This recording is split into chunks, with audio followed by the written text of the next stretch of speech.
es presentada por las ofertas del día de Bristol. ¡Queremos justicia! Va el momento de vender y me encuentra la icua. A ver, va con la yapota y no se viejo. ¿Dónde que poco yepelan de la gira? Sí, a poco. Poco ese. Nene, gaila de yapota. No.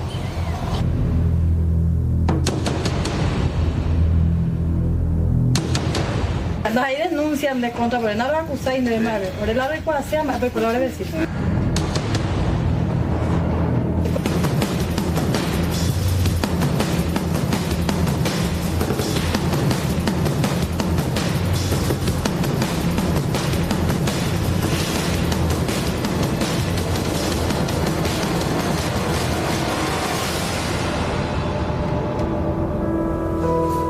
Buenas tardes, Paraguay.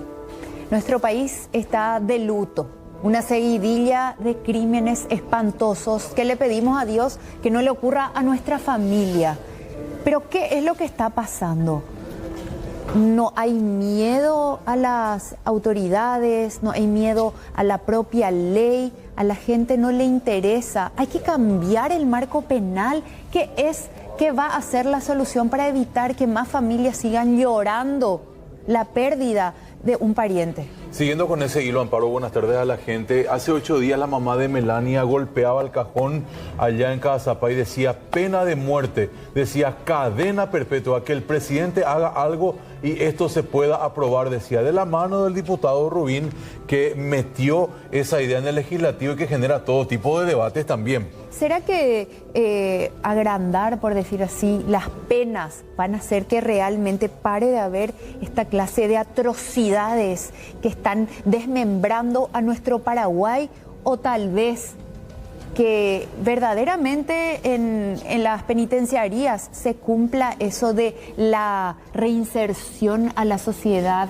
¿Qué es lo que va a parar? O simplemente hay que, y perdonen la palabra, exterminar a los violadores, a los abusadores. La duda es grande. Efecto Trote, años atrás él asesinaba a Sonia Vera a balazos en su camioneta. Por primera vez se condenaba a una persona con 40 años de cárcel y se tipificaba el caso de feminicidio. A partir de ello dije, bueno, ahora los muchachos se van a tranquilizar. ¿Cuántos casos se dispararon de ahí en adelante? Parece que no funcionó. Marcelo, toda la semana estamos contando una desgracia y lo peor de todo es que siempre afecta a los más vulnerables y eso es de lo que tenemos nosotros registro. ¿Cuánto no se sabe? Dios santo. Así que invitamos también a todos ustedes a que empiecen a mandar sus opiniones acerca de este tema que genera mucho, porque nos falta los derechos humanos, nos falta también cómo a tu semejante le vas a hacer, Dios no va a castigar a todos. Pero el que anda violando, lastimando y golpeando libre por ahí, ¿qué Esa pasa? es la cuestión, la verdad hay muchas cosas por responder. Está hoy un avesado en la materia en cuanto a las leyes, el doctor Duarte Cagabelos, a quien ya lo recibimos. Doctor, muchísimas gracias por tu tiempo, por compartir con nosotros este espacio. Está la carta echada, ¿qué pensás con respecto a esta idea? Buenas tardes. Buenas tardes, Amparo, Marcelo, un placer estar aquí con ustedes. Y sobre todo me motiva a venir a discutir desde la ciencia jurídico-penal y la dogmática penal los intentos que estamos observando de modificación de nuestras leyes con el argumento o con la excusa de que modificar la pena o modificar el código va a solucionar los conflictos que ustedes estaban describiendo vive nuestra sociedad. Y nada, es absolutamente falso que modificando el Código Penal y aumentando los marcos penales vamos a evitar que estos hechos ocurran. Acá lo que tiene que haber es una ampliación o mejoramiento de la administración de justicia, en el sentido de que los casos que ocurran se resuelvan en el menor tiempo posible para que esa sensación de inseguridad y de injusticia realmente pueda ser borrada, pero por la actuación de las autoridades que existen y con las reglas que existen. El último ejemplo que tuvimos de la menor Melania, donde nosotros tuvimos una fiscalía que dejó transcurrir tiempo fundamental, reaccionó tarde. ¿Y por qué reaccionó tarde? Porque pensaron que no iba a ser relevante, que iba a ser un caso más, no más. y va a que llegue nomás el lunes. Sí. Esperemos nomás que se pida informe aquí, que se pida informe allá, como actúa nomás luego nuestro Ministerio Público en desmedro de las víctimas, sí, en desmedro de la sociedad, que es a quien tiene que representar, ¿verdad? Y nosotros lo que sufrimos es este Ministerio Público que tenemos. Salvo honrosas excepciones, hacen que nosotros tengamos sensación de injusticia, sensación de que nos sirve lo que tenemos como herramienta jurídica, y por eso es que tenemos legisladores que tampoco se informan y que tampoco estudian y que con fines populistas quieren hacer lo que supuestamente es más inmediato y va a traer una solución, que es modificar el Código Penal. Doctor, ahora acá le interrumpo. ¿Usted cree que está muy politizada? La política tiene mucho que ver a la hora justamente de hacer las elecciones de los representantes del Ministerio Público, por ejemplo, porque ahí empieza ya, ¿verdad? Según lo que empieza en la raíz ahí, porque tenemos a profesionales que no están a la altura o no toman con la importancia de su cargo, ellos no están representando a cada uno de nosotros. Ese es uno de los problemas que tenemos, la selección de nuestros fiscales y de nuestros jueces. Porque se politiza, se le mete al amigo, se le mete al correligionario, se le mete al que va a hacer lo que quiere el político de turno, en lugar de meterle al más capaz, al más preparado, al que realmente sirva para eso. Y me refiero al más preparado, no al que tenga la mayor cantidad de puntos de escuela judicial y que acumulan cartones, pero sin en realidad tener conceptos claros. No hay conocimiento y ganas de trabajar, porque hay que tener voluntad y hay que saber que el sueldo que reciben uno ya conoce antes de entrar. Y tiene que saber que va a tener ese sueldo y que con eso tiene que trabajar mañana, tarde y noche. Doctor, perdón la interrupción por una cuestión de tiempo más que nada. Psicologando un poco a los criminales, yo recordaba el caso de Adolfo Trote. Yo pensé que iba a haber un pare y ya. Pero sin embargo, el caso de Sonia Vera, Adolfo Trote, el caso de feminicidio, empezaron a dispararse tantos. Hay que psicologar mejor a la gente. ¿Ya no le tiene miedo al castigo? ¿O esa actitud lenta es la que ellos digan, bueno, yo le voy a matar a quien sea, total la saco prácticamente gratis? No, el que comete un delito, cualquiera sea, no piensa yo voy a recibir 10, 15 o 40 años. Luego, piensa que no va a ser descubierto o que no se le va a aplicar ninguna sanción. Por ahí pasa. Claro, entonces pasa con que el 100% de los hechos punibles que ocurran se esclarezcan en el menor tiempo posible para que se pueda tener la sensación de que el sistema de justicia en el Paraguay funciona. Doctor, ¿y usted cree que si alargamos las penas a 90 años va a terminar esto? Porque las penas de alguna manera van a ser más severas o no va a ser la solución. El problema no es más años, el problema es que se cumpla con alguno de los años que están. Es administración de justicia correctamente. La pretensión de modificar los marcos penales a 90 años, como tiene esta propuesta, en primer lugar es inconstitucional porque supone una cadena perpetua que subyace en esa situación. En segundo lugar, desconoce las reglas que tenemos en el Código Penal en la parte general. Acá este proyecto es un proyecto que fue realizado por una persona que no conoce luego derecho penal y que no conoce nuestro Código Penal y ni nuestra Constitución. Entonces, ¿qué tiene como base? El populismo. El populismo, y que como a ellos le importan solamente los votos y quedar bien con la ciudadanía para que se le vote, entonces hoy se aprovecha lo que es caldo de cultivo para que la gente le siga a una persona. ¿Dónde hay que empezar para refundar todo esto? Porque el dolor de la víctima y sus familiares está ahí latente. Por el Ministerio Público, punto uno. Sí, es que el Ministerio Público está, si no está en su peor momento. Tenemos la peor calidad de agentes fiscales. Tenemos una inacción de los agentes fiscales que también sufren la saturación del sistema de justicia. Porque hoy uno se va a un Ministerio Público para hacer una denuncia y el fiscal en realidad nunca en su despacho, está en el Poder Judicial. El de Melania era un multifiscal. Él tenía 7 cargos, por ejemplo. El caso de Melania. Y bueno, claro, y esa es una situación que tenemos. Un fiscal que tiene varios despachos que atender o varias jurisdicciones, o le tenemos a los fiscales que viven en juicios orales. Tenemos a fiscales que viven en el Poder Judicial, o por lo menos esa es la excusa para nunca estar en los despachos. Pero si la cabeza misma, el fiscal general del Estado, cuando fue, le preguntaron acerca de eso, él no tenía idea de lo que había pasado. Como una cabeza. Minimizaron todo y todo se relativiza. ¿Por qué? Porque son pobres, porque están en el fondo, porque no, en Asunción. ¿Por qué es, doctor? ¿Qué tiene pasa? apellido pesado. En realidad es porque están sobrepasados y no se dedican al trabajo los 24/7, como se dice. Uno ocupa ese cargo y tiene que estar preparado para trabajar 24/7 y no quejarse de la falta de recursos, de la falta de asistentes, de la falta. Esa es la realidad del Ministerio Público de Paraguay, y para refundarlo hay que trabajar con lo que se tiene y salir adelante. Rocío Vallejo la vez pasada se acordaba el doctor Germán Latorre y decía, nunca tuvimos un agente fiscal como un encargado del Ministerio Público que él personalmente iba a las investigaciones. Emiliano Rolón, ¿dónde está? ¿Cuál es la posición que está ocupando ahora? Yo te voy a decir algo. Creo que fue uno de los únicos fiscales generales que firmaba los dictámenes. Sí. Porque conocía lo que hacía. Hoy no te firma, un fiscal general no firma. Sandra Quiñones no firmaba, Emiliano no firma, no hacen luego, no controlan y no saben lo que pasa.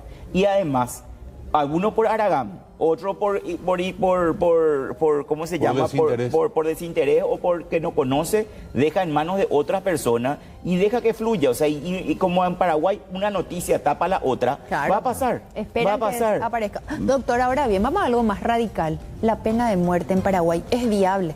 Es inconstitucional. Nosotros no podemos modificar, en primer lugar, esa pena absoluta, porque la justificación de una pena en Paraguay tiene dos razones. Uno, la protección de la sociedad a través de una prevención general, aislándole a la persona. Sí. Pero esa aislación tiene también que cumplir con la misión de la prevención especial de la readaptar a esa persona a una vida sin delinquir. Pero sabemos que esa no es la realidad, doctor. Andate acá, por favor, a Tacumbu.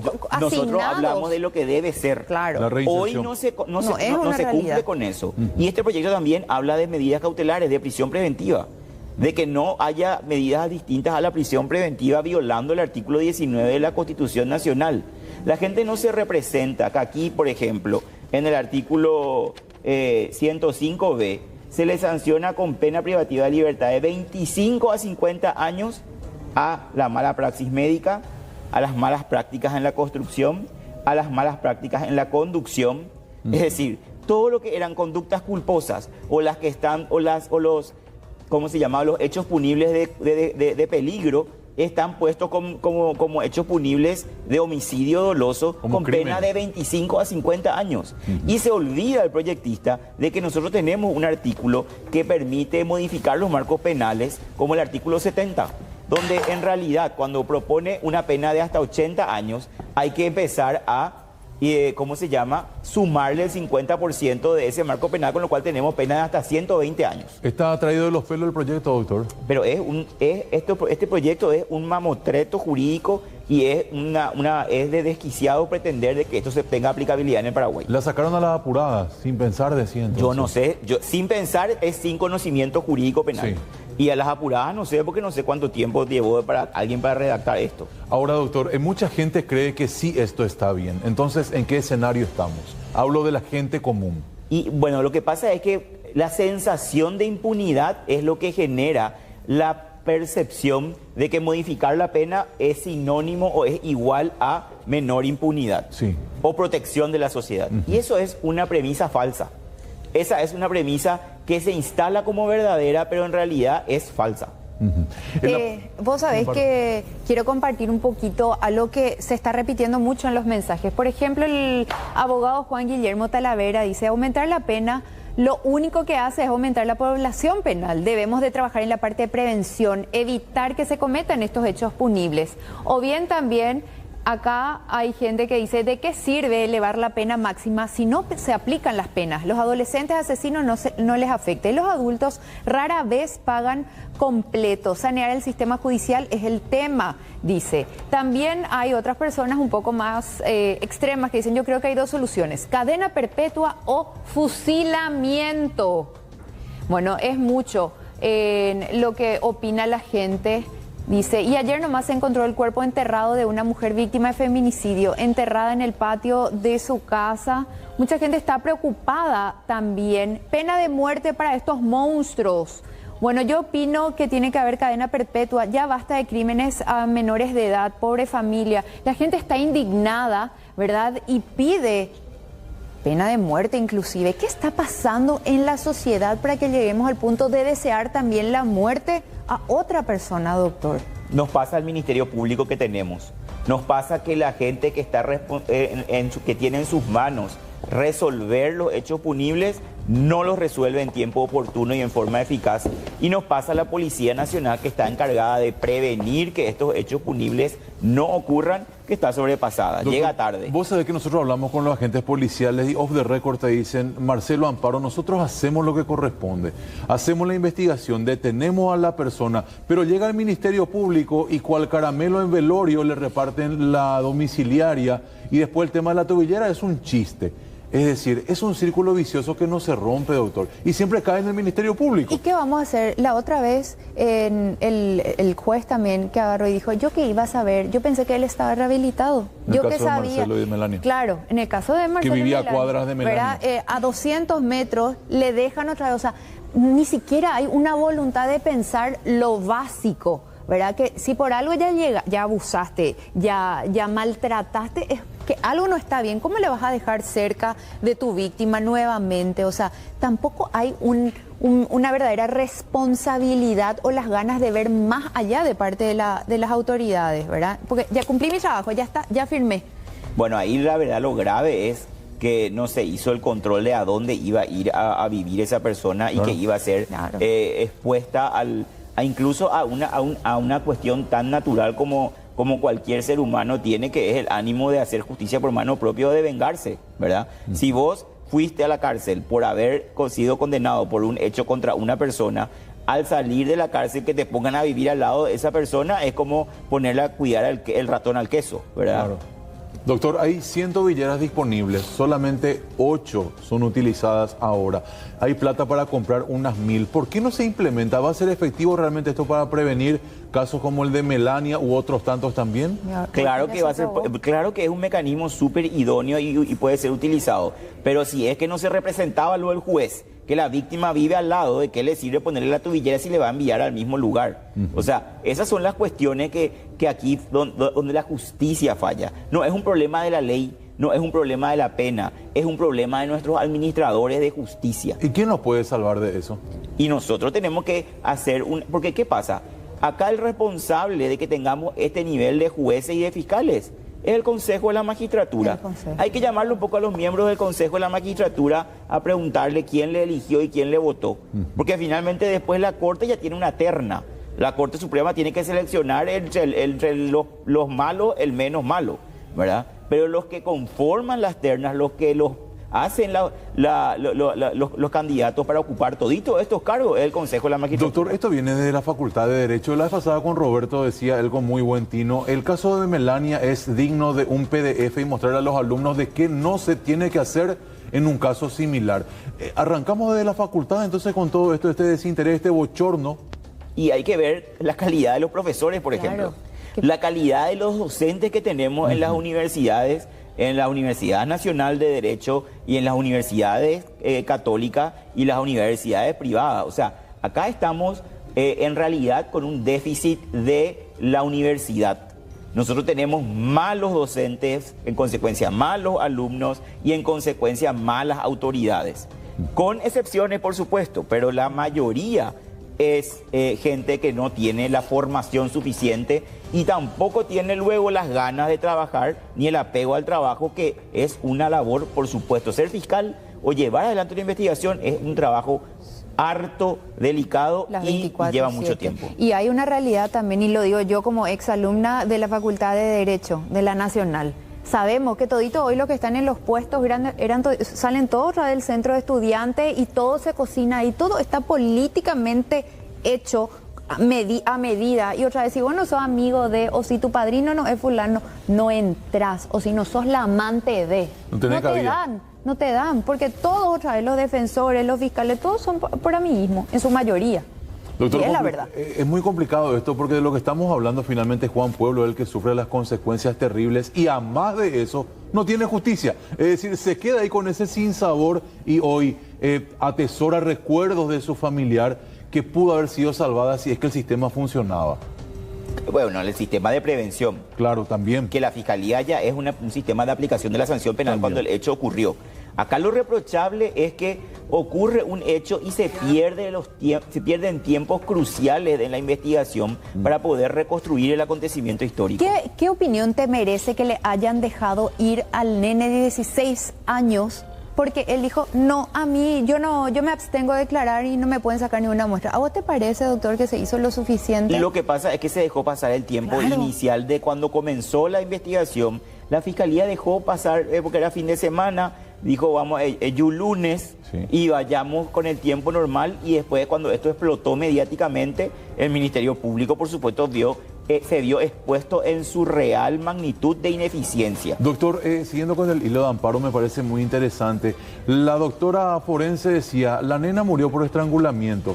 El fiscal decía, bueno, ya está esto, entreguen el cuerpo. Desde Asunción decía, no, hay que hacer la autopsia. Y el fiscal decía, no, si la doctora ya dijo esto es palabra santa y no se discute. Formalizaron el cuerpo y Lemir dice acá, si no formalizaban y no perdíamos tanto tiempo, yo iba a tener otros elementos.